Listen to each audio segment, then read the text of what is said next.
प्रिय दर्शकों, आप सभी को जय सिया राम जी की। आज हम बात करेंगे ज्योतिष शास्त्र में केंद्र अधिपति दोष के बारे में। केंद्र अधिपति दोष क्या होता है, सबसे पहले आप ये जानिए। केंद्र अधिपति दोष स्पष्ट है कि केंद्र मतलब केंद्र भाव, लगन, चतुर्थ, सप्तम, दशम, जिसमें से लगन को छोड़ दिया जाता है क्योंकि लगन भाव केंद्र और त्रिकोण दोनों होता है। केंद्र में हम मुख्य रूप से चतुर्थ, सप्तम और दशम भाव को लेते हैं। अब अधिपति मतलब होता है स्वामी, तो ग्रह का केंद्र का स्वामी होना जरूरी होता है।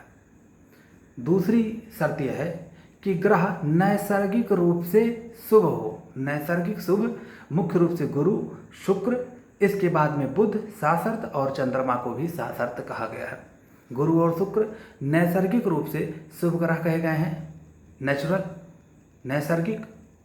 बुध अगर अकेला हो, शुभ ग्रह के साथ हो या शुभ राशि में हो तो वह शुभ कहा जाता है। अगर बुध पाप राशि में हो, पाप ग्रह के प्रभाव में हो, उसकी दृष्टि या युति में हो तो वह पापी माना जाता है। उस स्थिति में बुध को केंद्र अधिपति दोष नहीं लगेगा। इसके बाद चंद्रमा को भी केंद्र अधिपति दोष लगता है सबसे कम, लेकिन कब? जब चंद्रमा शुभ होगा तब। और चंद्रमा की शुभता के लिए आवश्यक शर्त ज्योतिष शास्त्र में बताई गई है कि चंद्रमा पक्ष बली हो, और चंद्रमा शुक्ल पक्ष की अष्टमी से कृष्ण पक्ष की सप्तमी तक पक्ष बली माना जाता है।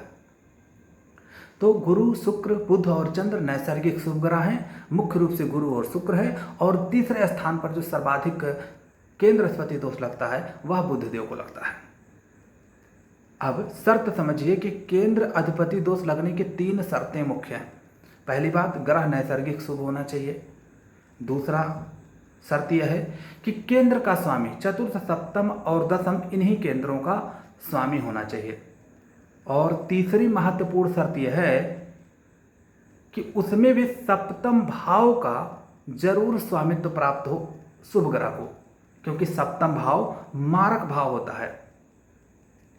और ग्रह यदि मारक भाव में ही बैठ जाए, जो कि दूसरा और सातवां होता है, तब पूर्ण रूप से तीनों शर्त को क्वालिफाई करता है, अर्थात ग्रह केंद्र अधिपति दोष से पीड़ित माना जाएगा। अब आप यह जानिए कि केंद्र अधिपति दोष में किस भाव पर नकारात्मक प्रभाव पड़ता है। नकारात्मक इसलिए मैंने कहा क्योंकि दोस्तों, दोष से ही मतलब है कि दोष यानी कि कमी आएगी, न्यूनता आएगी।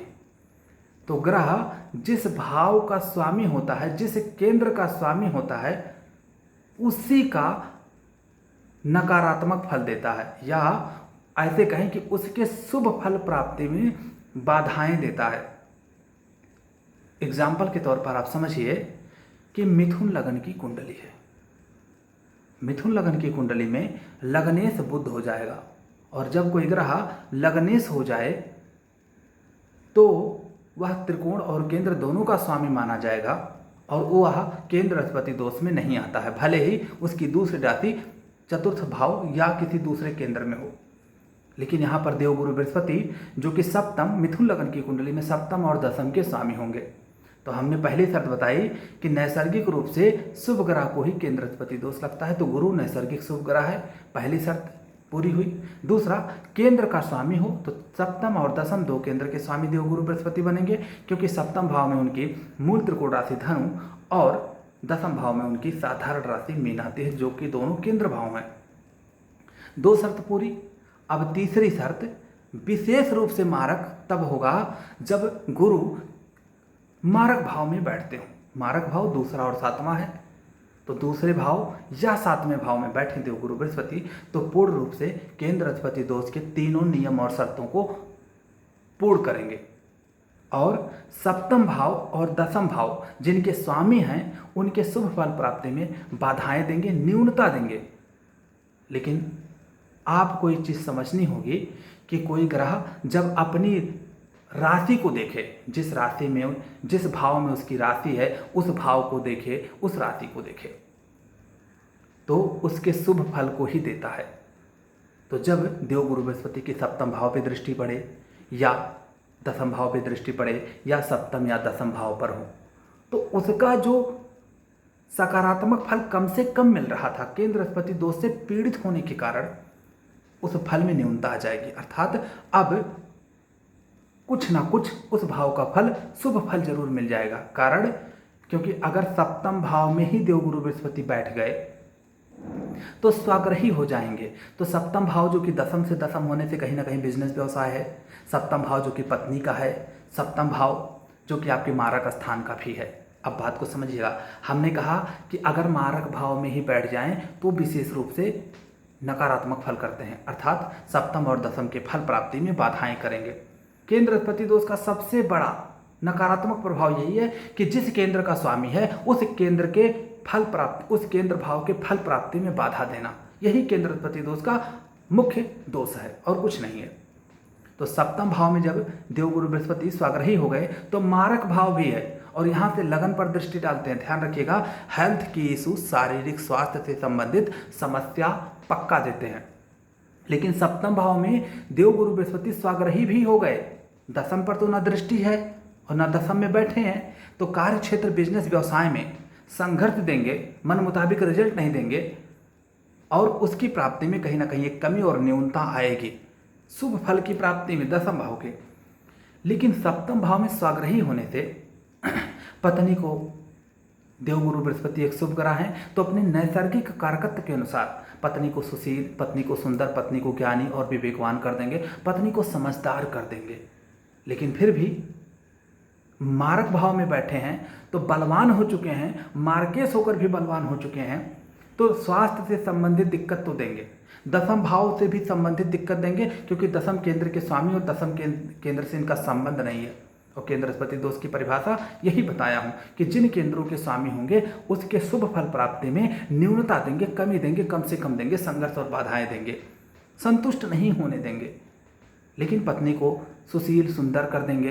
कहीं ना कहीं दसम से दसम सप्तम होने से अपने कारक क्षेत्र में ज्ञानवान, विवेकवान, आध्यात्मिक, धार्मिक बनाना, ज्योतिष में, स्कूल, टीचिंग में भी सफलता दे देंगे। कारण स्पष्ट है क्योंकि गुरु जी यहाँ अपने मूल त्रिकोण राशि में स्वाग्रही हो चुके हैं।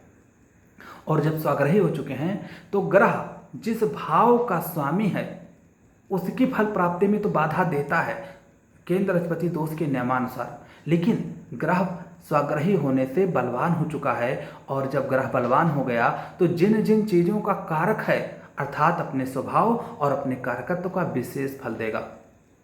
तो पत्नी को सुशील, सुंदर कर देगा, कहीं ना कहीं सप्तम भाव बिजनेस, व्यवसाय में भी सफलता देगा। और गुरु जिन जिन चीज़ों के कारक हैं, धर्म के, अध्यात्म के, टीचिंग के, सलाहकार, ज्योतिष के, पौरोहित्य के, बैंकिंग सेक्टर के, टीचिंग सेक्टर के, किसी के भी सेक्टर के, वहाँ पर भी आपको सफलता देंगे। तो फिर आपने ये कहा कि सप्तम भाव में बैठने से विशेष रूप से मारक प्रभाव करेंगे, केंद्र अधिपति दोष से पीड़ित करेंगे, तो विशेष प्रभाव आएगा। एक तो मारक बलवान होकर लगन को देखेगा तो हेल्थ इशू, और हमने कहा कि जिस भाव के स्वामी हैं तो सप्तम भाव का भी कुछ नकारात्मक प्रभाव आपको देखने को मिलेगा। जैसे पत्नी सुंदर हो गई, पत्नी सुशील तो हो गई, पत्नी आध्यात्मिक, धार्मिक भी हो गई, लेकिन किसी कारणवश पत्नी को हेल्थ इशू हो सकती है, या पत्नी स्वाग्रही होने से नौकरी, चाकरी, बिजनेस आदि के माध्यम से दूर रह सकती है। पत्नी के सुख में न्यूनता देंगे, लेकिन उतनी न्यूनता नहीं जितनी दसम भाव में। क्यों? उतनी नहीं जितनी दसम भाव से संबंधित। क्यों? क्योंकि दसम भाव में केंद्र अधिपति दोष लगा है और उससे इनका कोई संबंध नहीं बना है। सप्तम भाव में स्वाग्रही होने से, अपने मूल त्रिकोण राशि के होने से, उसका जो अशुभ प्रभाव है जिसमें न्यूनता थी वो अब कम न्यूनता मिलेगी, कुछ मिल जाएगा, जैसा कि अभी हमने आपको बताया। उम्मीद करते हैं कि केंद्र अधिपति दोष आपको समझ में आया होगा। इसी तरीके से धनु लगन की और मीन लगन की कुंडली में बुध देव को केंद्र अधिपति दोष लगेगा। मेष लगन की कुंडली में शुक्र देव को विशेष केंद्र अधिपति दोष लगेगा। क्यों? क्योंकि केंद्र के सप्तम भाव केंद्र है, उसका स्वामी, मारक भाव भी है, उसका भी स्वामित्व प्राप्त है, शुक्र देव शुभ ग्रह भी हैं। अब दूसरे या सप्तम में बैठ जाए तो विशेष केंद्र अधिपति दोष लागू हो जाएगा। ऐसा नहीं है कि यह नियम सिर्फ यहीं तक सीमित है। अगर एक महिला जातक की कुंडली हो और गुरु सप्तम भाव में स्वग्रही हो और पीड़ित हो जाए तो कारको भावनाशा से पति का सुख वंचित कर देगा। इसी तरीके से शुक्र सप्तम भाव में स्वग्रही हो जाए, तुला राशि का या वृषभ राशि का हो जाए और पीड़ित हो जाए तो कारको भावनाशा से पुरुष की कुंडली में पत्नी का सुख भी छीड़ कर देगा, काफ़ी हद तक कमजोर कर देगा। और भी नियम लग सकते हैं तो ज्योतिष में आपको आज मैंने बताया केंद्र अधिपति दोष के बारे में, लेकिन ध्यान रखिएगा ज्योतिष में आपको प्लस माइनस चलता है, कितने मैक्सिमम सूत्र आपके प्लस में हैं किसी घटना को पॉजिटिव देने के लिए और कितने नेगेटिव, उसमें से काट छाट करने के बाद जो प्लस आएगा उसी को आप वरीयता देंगे। संघर्ष के बाद ही सही प्लस मिलेगा या संघर्ष के बाद ही सही नेगेटिव मिलेगा। प्रिय दर्शकों, उम्मीद करता हूँ कि आपको केंद्र अधिपति दोष आज पूर्ण रूप से समझ में आया होगा। अगर आप अपनी कुंडली की विवेचना करवाना चाहते हैं तो मात्र 501 रुपये में हम संपूर्ण कुंडली की विवेचना करते हैं, आपके सभी प्रश्नों का उत्तर देते हैं। अगर आप यूट्यूब के माध्यम से अपनी कुंडली का विश्लेषण करवाना चाहते हैं तो मात्र 1100 रुपये में हम संपूर्ण कुंडली का विश्लेषण करते हैं और आपके सभी प्रश्नों को उसमें लेते हैं।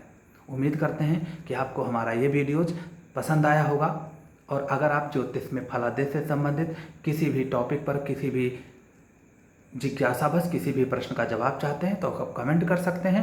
हम एक साथ कई कमेंटों का जवाब लेकर क्वेश्चन आंसर सेशन में जरूर आपके प्रश्नों का उत्तर देंगे। धन्यवाद। जय सिया राम।